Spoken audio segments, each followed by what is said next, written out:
Hi hello అందరికీ welcome to mini tiffin vlog. ముందు రోజు మిగిలిపోయిన ఇడ్లీ పిండి గోధుమ పిండితో అయితే మీ ఇంట్లో నెక్స్ట్ డే ఏమైతుందో చెప్పగలరా?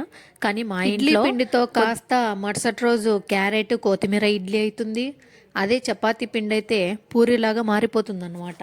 సో పిండి మిగిలిపోయిందని అస్సలు టెన్షన్ పడకూడదు. దాన్ని ఫ్రిడ్జ్లో పెట్టేసి నెక్స్ట్ డేకు ఏం చెయ్యాలా అని ఆచి తూచి ఆలోచన చేసి మనము ఇంకొక రకమైన టిఫిన్గా అయితే మార్చేయాలి. ఇలాంటి వెన్నతో పెట్టిన విద్యలన్నీ కూడా హౌస్ వైఫ్స్కు మాత్రమే సాధ్యం ఇది.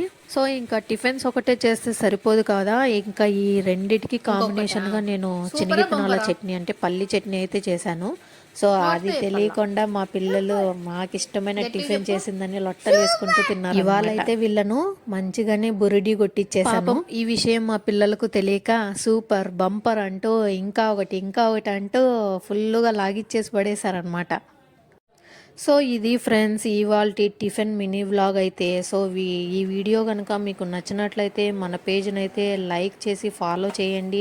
మరిన్ని ఇలాంటి videos wait and watch. So ఫైనల్గా ఇవాల్టి వీడియో అయితే ఇంతే ఫ్రెండ్స్. ఇంకా మళ్ళీ కలుస్తాను, ఉంటాను, బాయ్ బాయ్.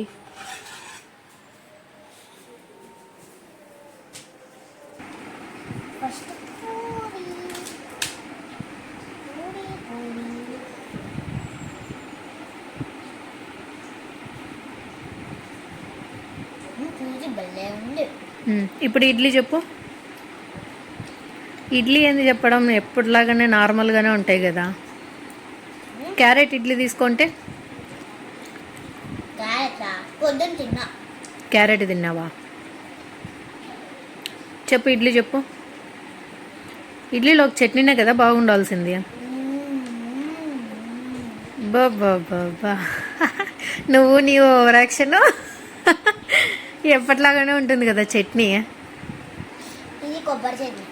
కాదు, పల్లి చట్నీ, శనగిత్తనాలు. బాగుందా బాగాలేదా? సరే ఇంకా ఫుల్గా లాగిచ్చేసేయి.